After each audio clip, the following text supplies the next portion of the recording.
3주차 첫 번째 강의로서 우리 터너와 컨스터블로 여러분들을 안내할까 합니다. 터너와 컨스터블은 지난주에 우리가 공부했던 다비드와 앵그르와 여러 가지 면에서 굉장히 대조적이 됩니다. 우선은 첫째는 터너와 컨스터블은 영국 화가라는 점이 아주 우리가 주목해야 되고요. 두 번째는 무엇이냐면은 다비드와 앵그르는 프랑스 사람이라는 겁니다.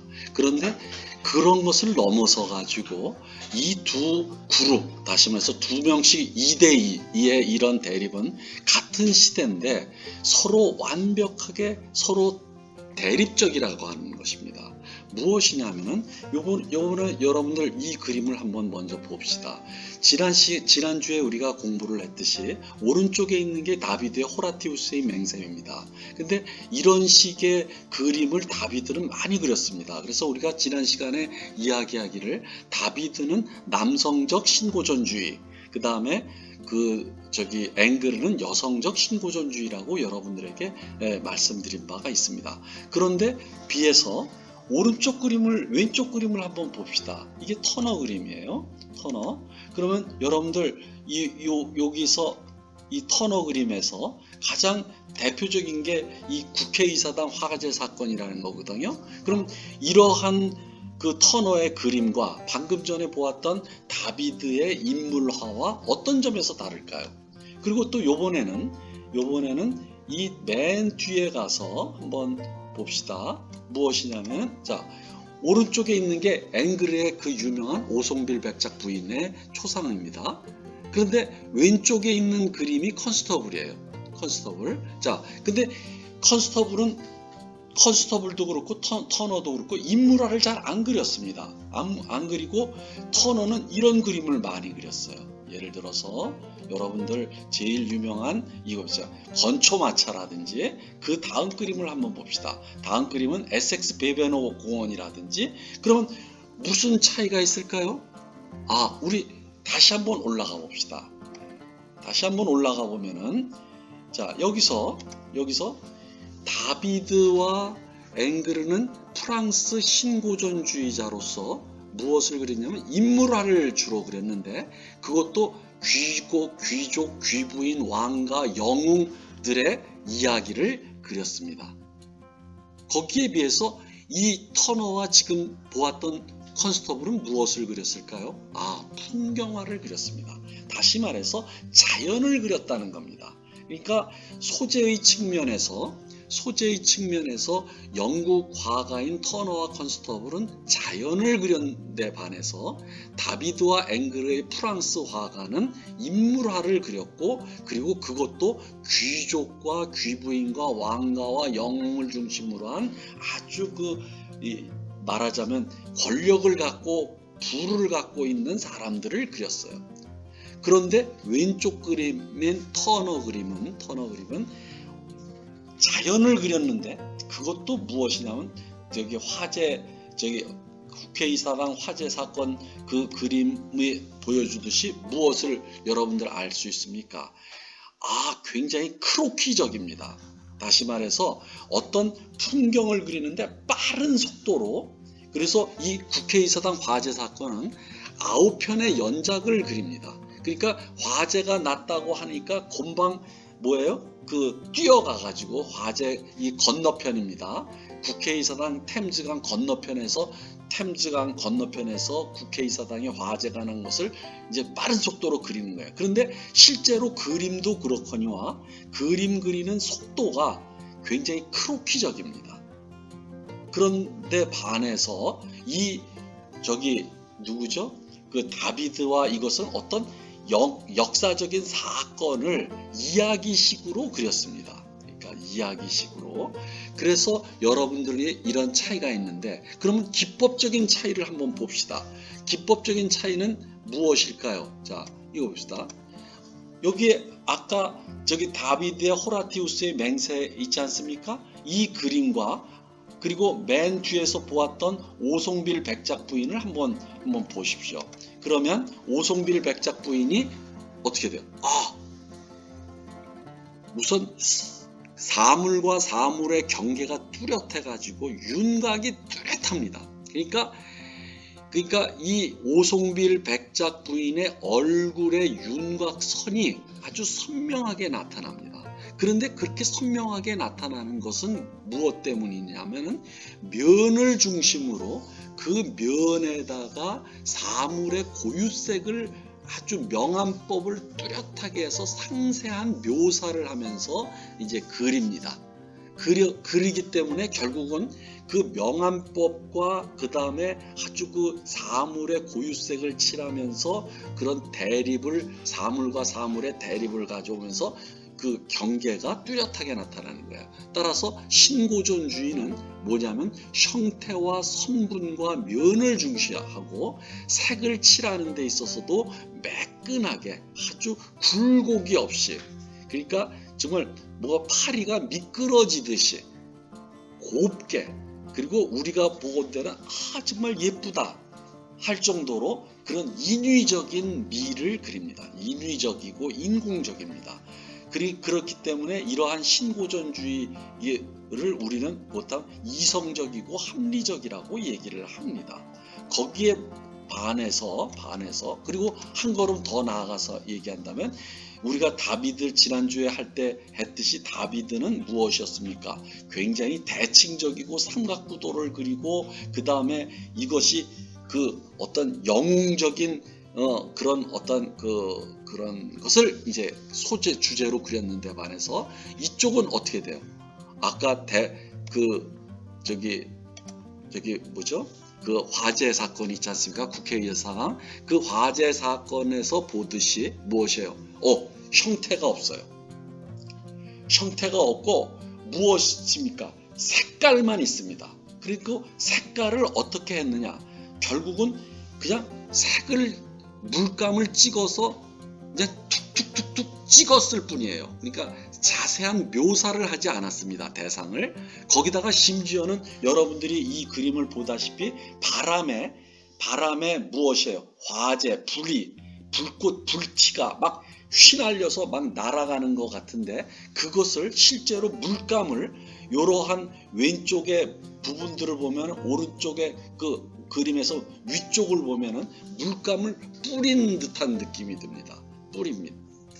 그러니까 그만큼 무엇이야? 선과 형태와 면은 사라져요.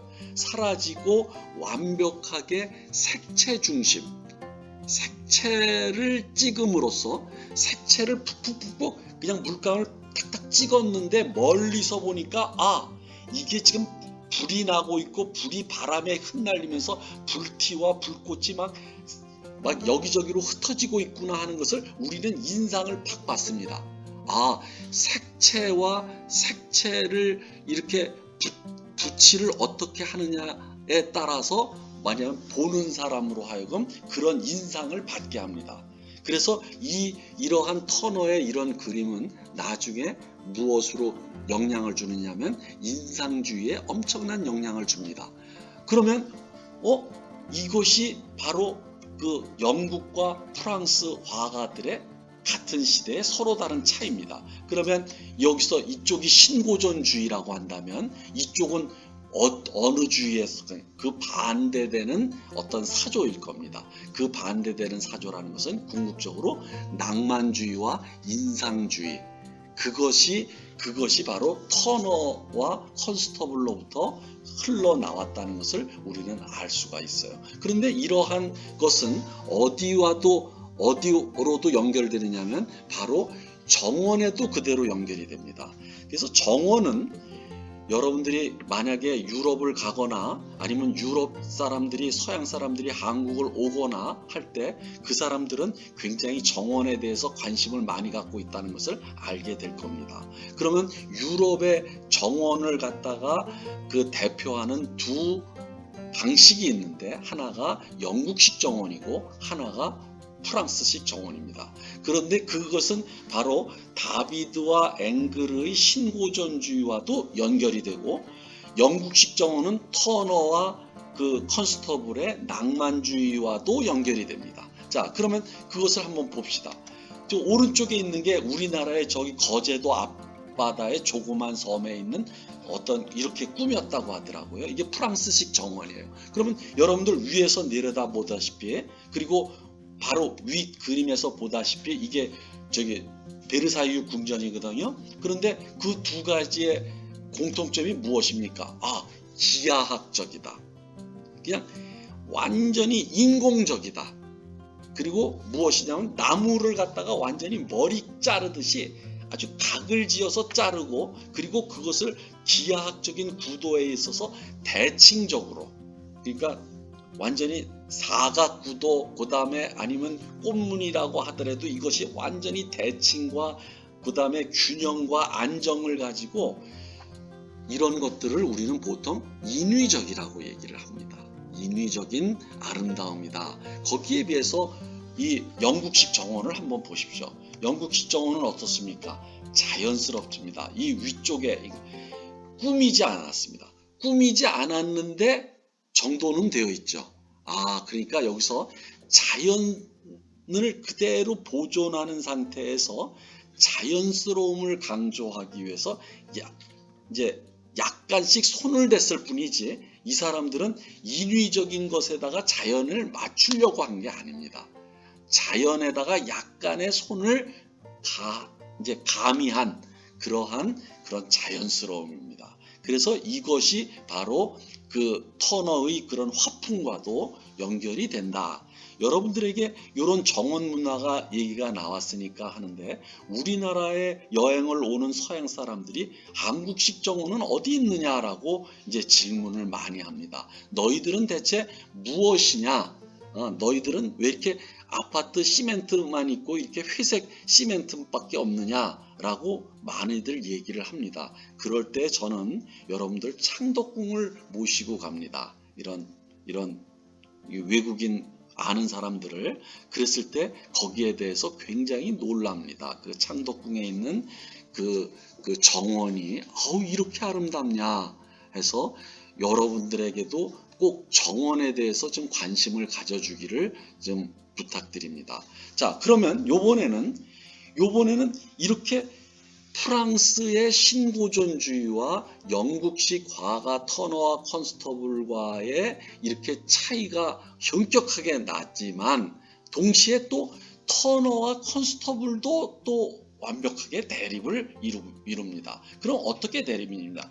그 두 사람은 생년이 1살 차이밖에 안 돼. 완전히 같은 시대에 같은 사람, 같은 활동을 하고 풍경화를 주로 그렸습니다. 그런데 이 두 사람은 어느 정도로 차이가 나느냐 하면, 그림을 먼저 봅시다.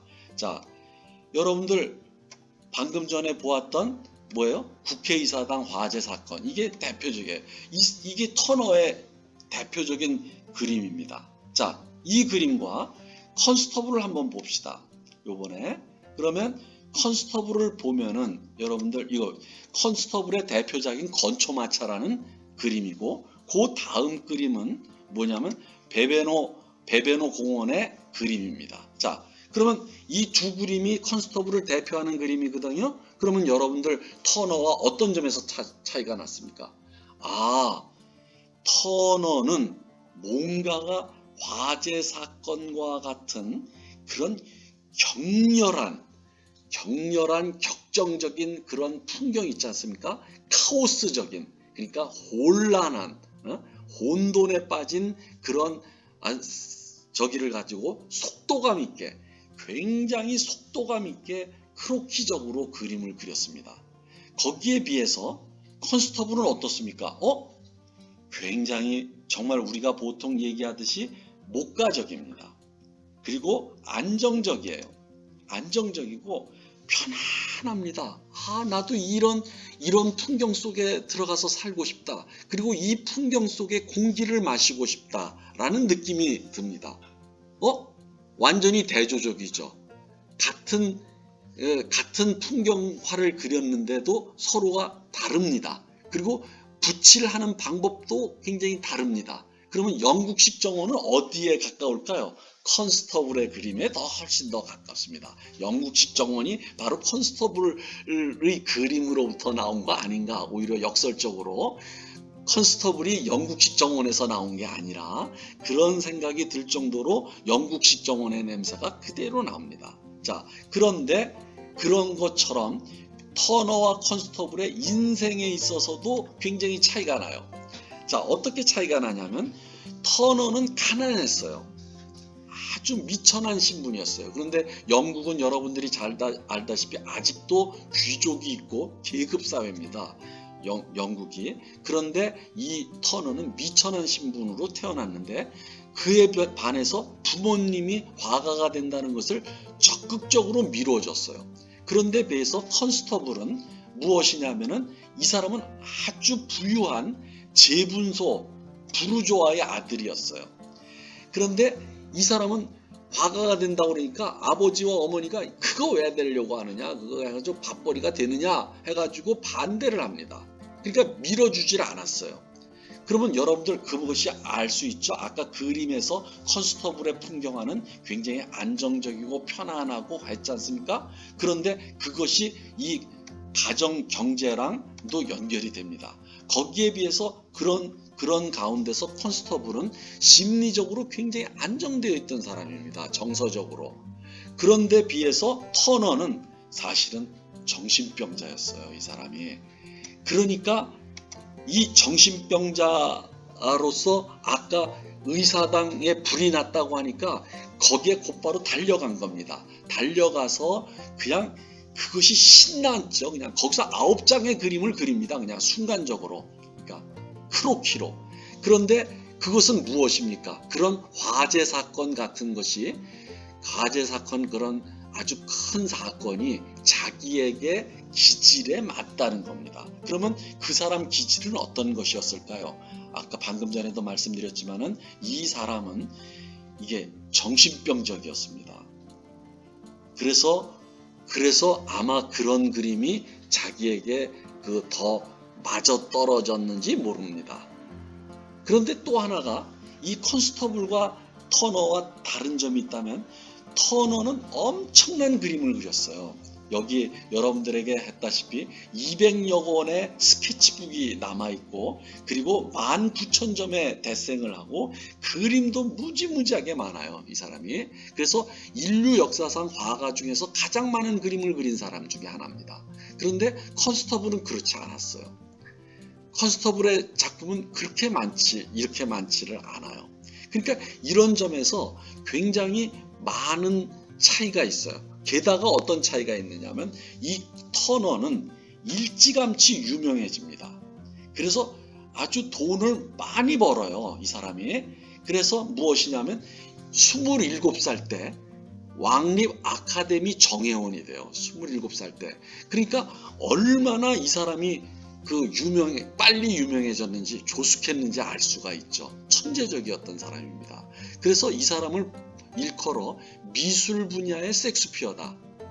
그러니까 미술 분야에 있어서 영국을 대표하는 화가일 뿐만 아니라 섹스피어만큼 세계적으로 자기네들이 내세울 수 있는 유일한 배우다.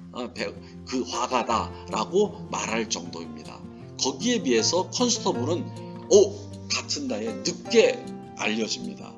그래서 53세, 그러니까 이 사람이 죽기를 54세에 죽었을 거예요. 컨스터블이. 근데 죽기 1년 전에나 비로소 정회원이 되든가 그래요. 그러니까 대기만성을 하는 사람이죠. 컨스터블은 알려지지 않고. 그래서 결국은 이 두 사람은 이렇게 완전히 가정 경제부터 시작해서 정신적인 안정부터 시작해서 그림 그리는 스타일부터 시작해가지고 완벽한 대조를 이룹니다. 그것이 바로 이 두 사람을 우리가 특징 짓는 것입니다. 그것처럼 다비드와 지난주에 했던 신고전주의 다비드와 앵그르도 남성 신고전주의, 여성 신고전주의 하듯이 서로 대립하듯이 이 두 사람도 완전히 대립한다는 것입니다. 자, 그런 것을 감안을 두면서 여러분들을 한번 이제 한 그림 한 그림으로 넘어가 봅시다. 자, 우선은 말이죠. 이 터너의 가장 유명한 작품입니다. 달빛 아래 석탄을 나르는 일꾼이에요. 자, 그러면 여러분들 여기서 우리가 오른쪽에다가 모네의 인상 일출을 제가 뭐랄까 대조되는 그림으로서 넣었습니다. 그러면 둘이 왜 이렇게 했느냐? 아, 터너의 이 그림이 바로 모네의 인상주의의 뭐랄까 기원이 됐다. 영향을 많이 받았다. 그래서 모네가 터너를 자기의 스승으로 압니다. 그래서 우리가 모네를 할 때 다시 하게 될 거예요. 그럼 무엇이 그 영향을 주었느냐 하면 잘 보십시오. 왼쪽 터너의 그림을 보십시오. 왼쪽 아래에 무엇이냐면 배가 있습니다. 그리고 멀리서 무엇이에요? 석탄을 나르는 일꾼들이 보일 거예요. 멀리 있습니다. 그리고 지금 석탄이 막 불이 나고 공장에서 연기가 피어오릅니다. 그러나 이것을 멀리서 보니까 연기고 그 다음에 불이고 그 다음에 무엇이에요? 그 배고 배 위에 사람이 있고 어부가 있고 그런 것처럼 느껴지지만 가까이 가서 보면은 이것은 물감을 찍어 바른 것에 지나지 않는다는 것을 알 수가 있어요. 그래서 아까도 방금 전에도 말씀드렸지만은 이 터너는 다비드나 앵그르와 다르게 선과 형태를 중요시하는 것이 아니라 색채를 중요시해서 색채를 찍어 바름으로써 멀리서 볼 때 어떤 형태와 무엇을 그렸는지를 느끼게 만드는 기법을 개발했다. 그 기법이 바로 인상주의 기법이에요. 여러분들 오른쪽에 있는 모네의 인상주의의 기원이 된 모네의 가장 대표적인 작품이에요. 그러면 여러분들 여기서 물결이 느껴질 겁니다. 물결을 가서 자세히 보면요, 물감을 갖다가 막대기처럼 이렇게 찍어 바른 거예요. 막대기처럼 이렇게 하나씩 이렇게 선을 그은 거예요. 그런데 멀리서 보면 물결이 있는 것 같아요. 그리고 여기서 배가 있어요. 배도 마찬가지예요. 배도 검은색을 막대기를 쫙 찍은 거예요. 거기 사람이 서 있네. 사람의 실루엣도 마찬가지입니다. 아, 완벽하게 모네의 인상주의의 색채 분할법이라고 하는 것은 터너로부터 넘어왔구나 하는 것을 영향을 받아서 기원이 됐구나 하는 걸 알 수가 있습니다. 이것이 바로 터너의 아주 창의적인 그러한 기법입니다. 자, 그것이 인상주의로 넘어가. 또 두 번째 봅시다. 이 어부와 바다는 최초의 아카데미 출품작이에요. 그래서 유명해진 거예요, 터너가. 근데 이 그림을 봅시다. 그러면 이 그림은 무엇을 그렸는지를 여러분들 딱 보면 아시죠? 엄청나게 태풍에 그래서 엄청난 파고, 높이가 엄청난 파도의 경랑에 휘말리는 배를 그렸습니다. 그렇죠? 어부와 바다가 그런 거예요. 아, 그러면 이 그림을 볼 때 무엇을 느낍니까? 우리가 격정적이 됩니다. 이 그림이. 거기다 달빛의 어둠입니다. 그러니까 마치 혼돈 속으로 우리가 빨려 들어가는 것 같아요. 그러면서 거기에 달빛이 하니까 음산해요.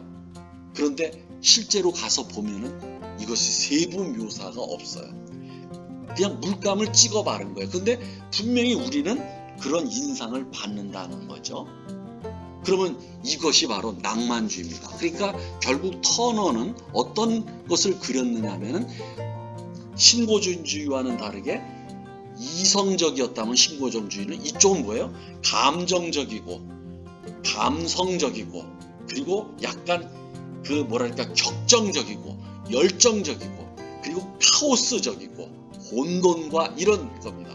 이런 것이 낭만주의의 영향을 낭만주의의 선구자가 되는 것이다. 자, 그 다음 그림을 봅시다. 그 다음 그림은 무엇이냐면 여러분들 딱 보면 알아요. 이것도 그냥 색채를 인상주의 기법으로 터너가 그린 거예요. 그런데 이게 가로수가 지금 바람에 지금 휘날리고 있구나. 막 심한 바람이 불고 있구나. 그리고 지금 해가 지고 있구나. 해가 뜨는 것인지 지는 것인지 모르겠지만 그 빛이 이렇게 그 나뭇잎 사이로 이렇게 환하게 우리에게 눈을 부시게 만들고 있어요. 근데 여기에서 우리가 오른쪽에 있는 게 모네 포플러 현장입니다. 완전히 똑같죠? 이게 모네가 영향을 받았다는 게 금방 나타납니다. 그런데 이 왼쪽의 터너의 그림에서 우리가 눈여겨보아야 될 것이 요것입니다. 강아지예요. 근데 이것을 많은 사람들은 검은 개라고 얘기를 합니다. 근데 그건 저는 틀렸다고 봅니다. 아까 그 모네의 그림에서건 터너의 그림에서건 배를 어떻게 그렸습니까? 검은색으로 이렇게 찍었거든요. 그런데 이것도 마치 뭐예요? 검은색으로 찍었어요. 근데 멀리서 보니까 개라는 인상을 우리가 받는 거죠. 네? 그리고 개가 어디를 향해서 짖고 있어요? 강 건너편에 바람이 부는 방향으로 해서 개가 짖고 있는 인상을 받습니다. 전혀 세부적으로 묘사하지 않았습니다. 그런데 요 강아지가 바로 이 그림에 아주 감칠맛 난 조미료 역할을 하고 있다. 이것이 터너의 또 아주 유머 감각입니다. 자, 그 다음 그림으로 넘어가 봅시다. 이 국회의사당 화재 사건은 이미 제가 많이 했습니다. 9편의 연작을 그렸어요. 얼마나 그런데 여러분들이 속도감이 느껴지죠? 이미 이 그림에서 이 불꽃이 말이죠. 바람에 막 혼돈스럽게 막 여기저기 흩날리는 그런 것이 그냥 인상적으로 확 느껴집니다. 아, 대단한 그림입니다. 그런데 이 그림이 이 다음에 이런 식의 그림이 계속 나옵니다. 이 터너의 노회선을 그렸어요. 이 노회선은 여기서 뭐냐면 사자와 빈사자, 이거 뭐냐면 거의 죽어가는 사람이나 죽은 노예를 갖다가 무엇이에요? 바닷속에다가 수장을 하는 거예요. 오른쪽 그림도 마찬가지예요. 수장이에요. 그러니까 이 터너는 이러한 죽음의 주제, 그리고 이 노예라든지 이런 아주 큰 뭐랄까 우리에게 트라우마가 되는, 그러니까 가슴을 치는 그런 사건들에 이게 경도됐는데, 그 이유가 이 사람이 정신병적이기도 했거니와 이 사람의 낭만주의적인 기질이 이러한 주제에 더 적합했던 겁니다. 맞아 떨어졌던 겁니다. 그래서 이게 다 국회의사당 화재 사건과 같은 문맥에 있는 그림들입니다. 자, 그런데 이것이 어디로 넘어가느냐? 제리코의 메두사호의 뗏목을 이제 우리 다음 시간에 할 거거든요. 낭만주의의 선구자입니다.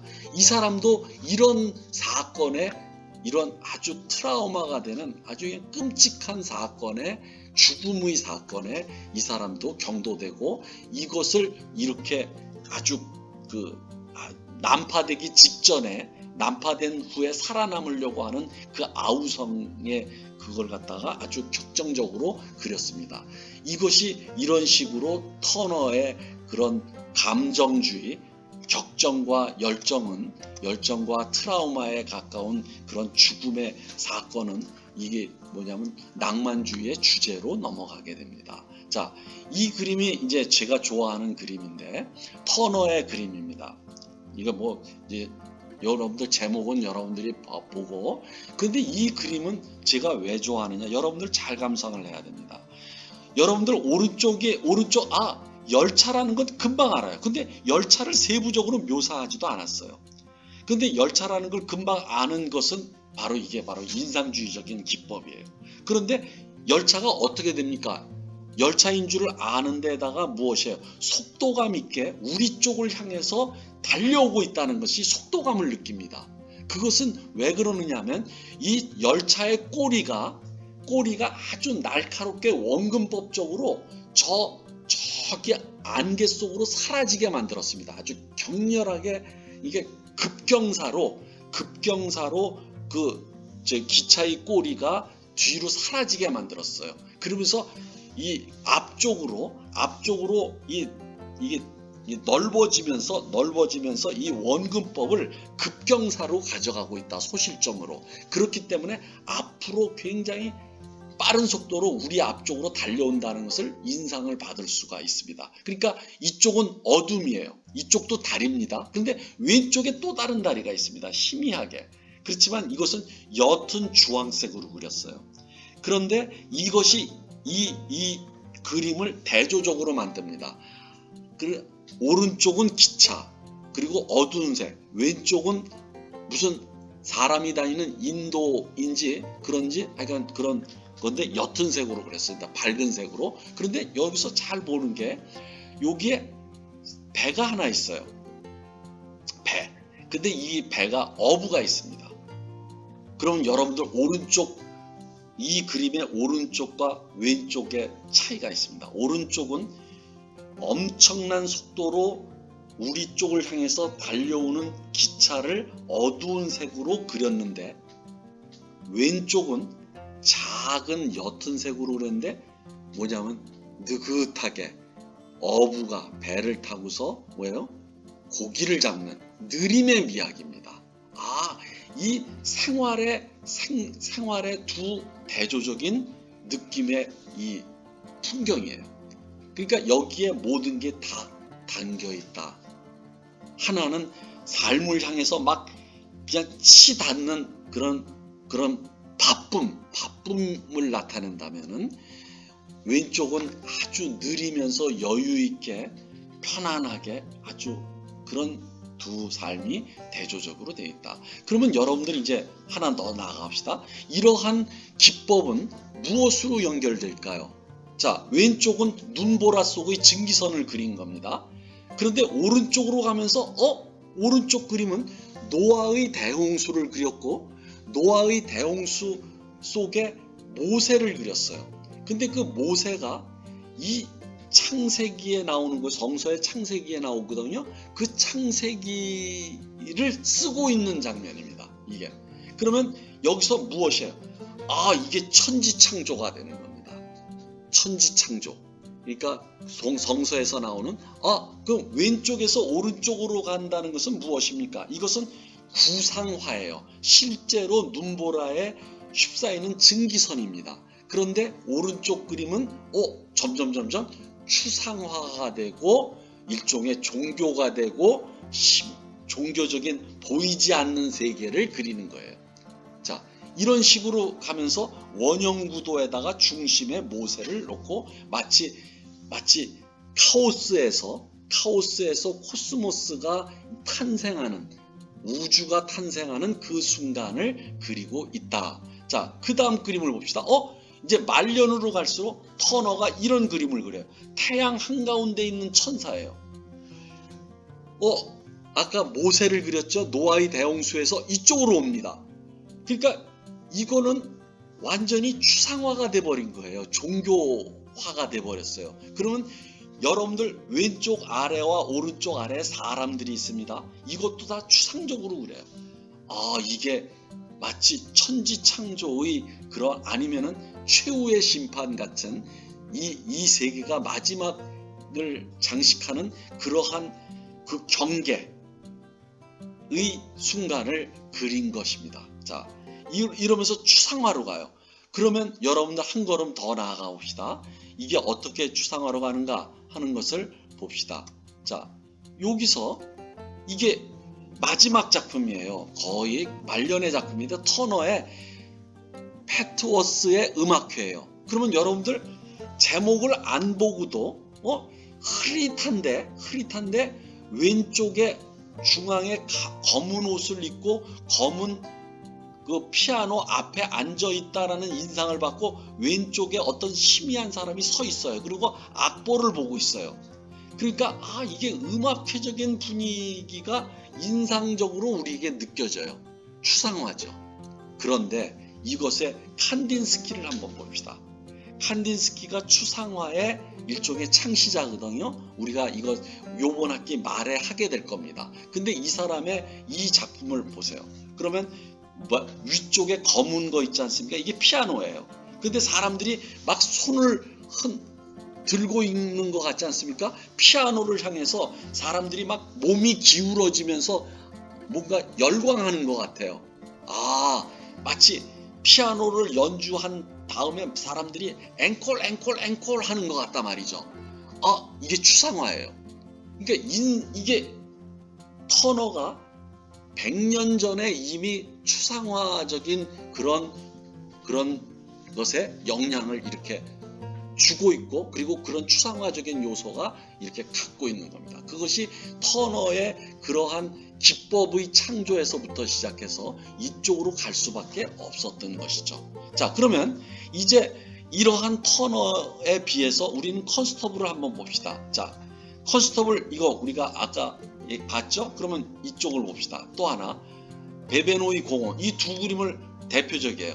그러면 이 두 그림을 한번 자세히 보십시오. 여러분들에게 내가 강의록을 다 나눠줬어요. 그걸 갖다가 그 컴퓨터에다 띄워서 한번 자세히 보십시오. 자세히 보시면 무엇이냐면 이 두 그림을 봅시다. 터너에 비해서 목가적이고 안정적이고 평화롭고 저 공기 속으로 들어가서 내가 공기를 맡으면 공기를 심호흡을 하면 마치 그냥 이 허파가 시원해질 것 같아요. 그런 느낌을 팍 줍니다. 그러면 그것은 무엇을 그렸을까요? 저는 이 컨스터블의 이 그림을 볼 때마다 느끼는 게 여러분들 지금 이러한 구름이 언제 있습니까? 아, 폭풍우가 지나간 다음에 바로 직후에 아직까지 뭉게구름이 떠 있고 그리고 그 비바람에 의해 가지고 그 공중에 있었던 먼지는 싹 씻겨 내려갔지만 공중에는 아직까지도 뭔가 작은 이슬방울을 먹은 습기가 있는 그런 공기, 수분을 머금고 있는 공기, 그 공기에 빛이 비치는 겁니다. 그러니까 빛이 반사되거나 아니면 빛이 그 수분에 여과되면서 마치 프리즘 작용을 하면서 여러분들 이 냇가를 보십시오. 냇가를 보면 마치 무엇이냐 빛을 그렸어요. 빛을 그렸다는 것이 무엇이냐면 여기가 마치 빛이 굴러가는 것 같아요. 이 표면에 호수. 자, 베베노의 공원 봅시다. 이것도 빛이 이 뭐냐면 무엇이에요? 이 호수의 표면을 이렇게 표면에 미끄러져서 굴러가는 것 같아요. 여러분들 그런 느낌이 안 듭니까? 그래서 저는 컨스터블을 이렇게 얘기합니다. 비 온 뒤에 수분을 머금고 있는 공기에 반사된 빛을 그렸다. 이렇게 컨스터블을 얘기합니다. 영롱하죠. 영롱해요. 그러니까 이것이 바로 영국식 아름다움입니다. 이 신고전주의 프랑스식 아름다움은 인위적인 아름다움이라고 한다면 영국식 아름다움은 이게 바로 자연스러운 아름다움입니다. 거기에 비해서 뿌생을 한번 봅시다. 뿌생이 바로 다비드의 선구자가 된 사람인데 이 사람도 풍경화를 그렸어요. 이거 고전주의예요.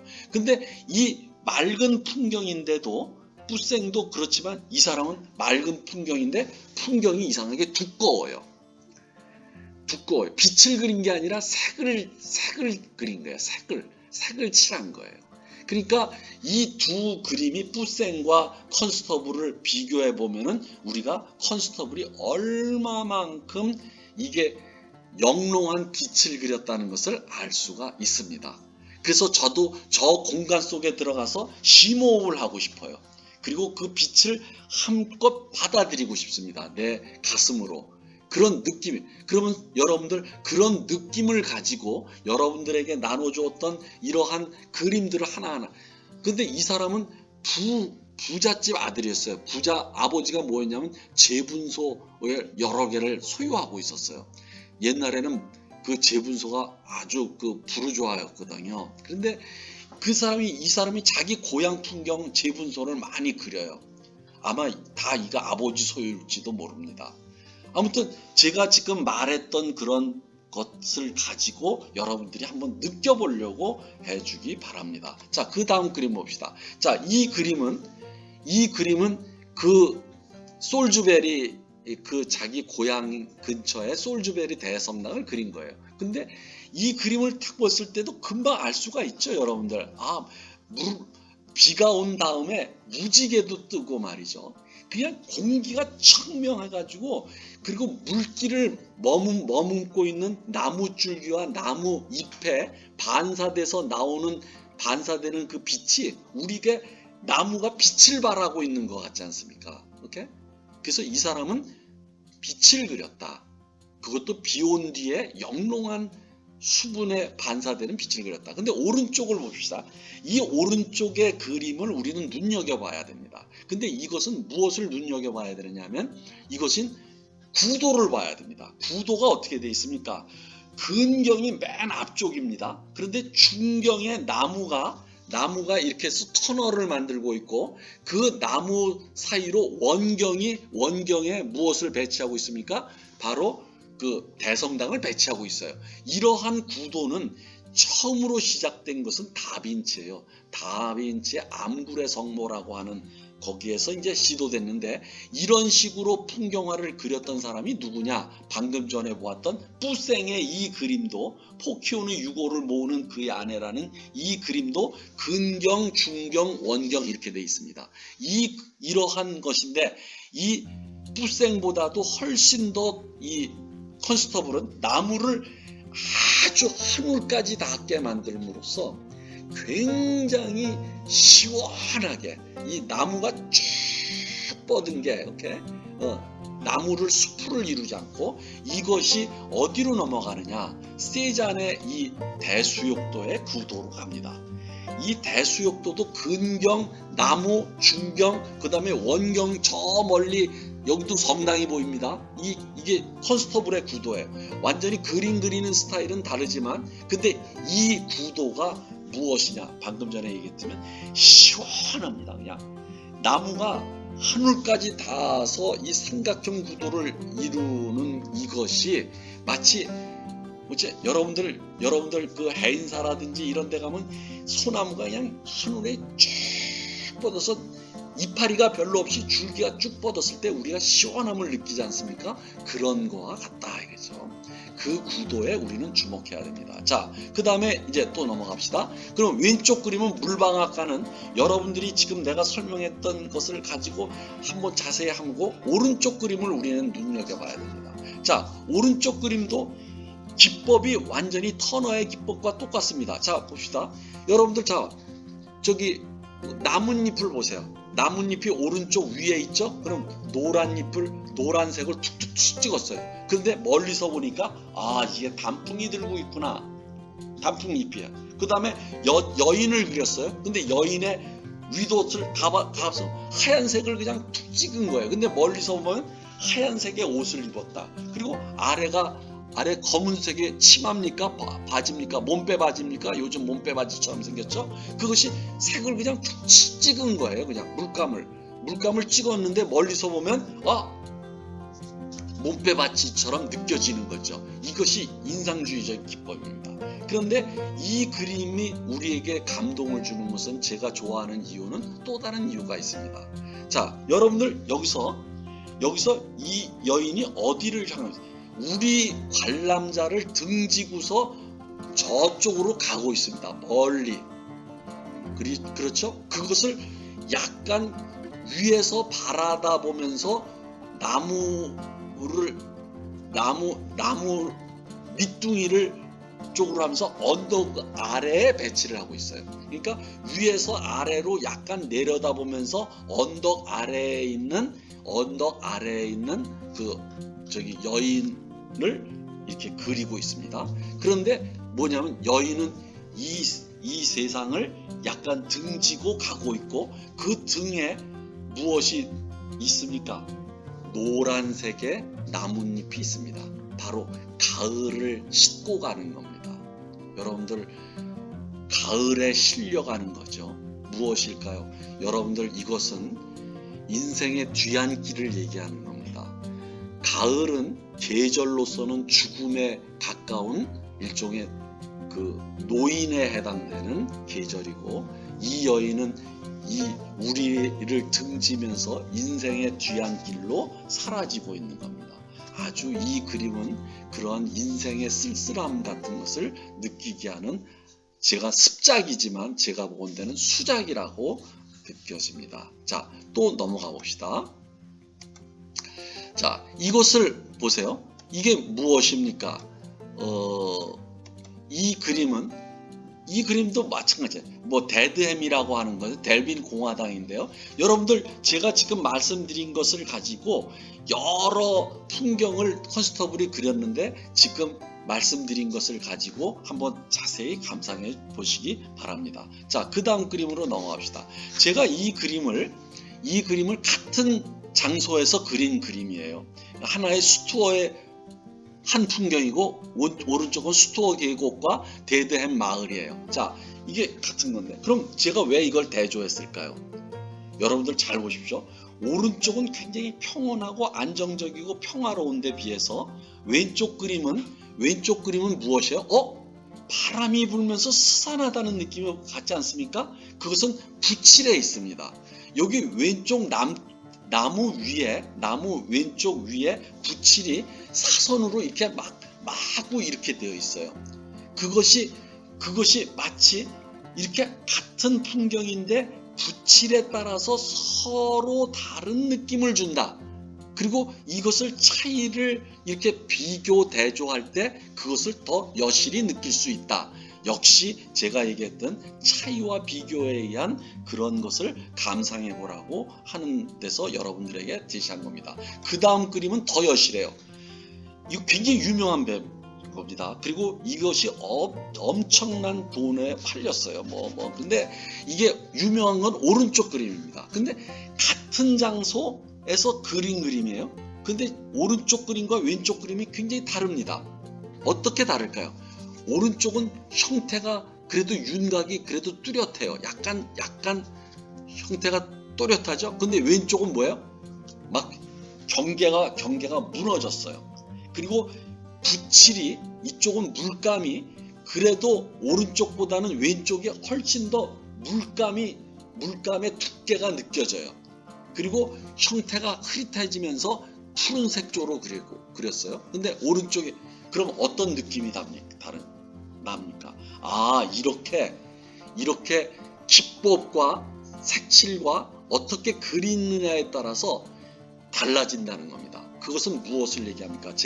우리가 감상법을 얘기할 때 여러분들이 무엇입니까? 그림은 대상과 얼마나 일치하게 그렸느냐에 그 그림의 가치가 있는 게 아니라 다른 그림과의 차이에 의해서 그 가치가 느껴지는 것이다. 그러니까 다른 그림과 비교를 해야지 대상에서부터 오는 게 아니다라는 거죠. 그러니까 여기서도 마찬가지입니다. 대상으로부터 오는 게 아니에요. 컨스터블이 어떻게 그리느냐에 따라서 완벽하게 다른 느낌을 줍니다. 오른쪽 거는 어떤 겁니까?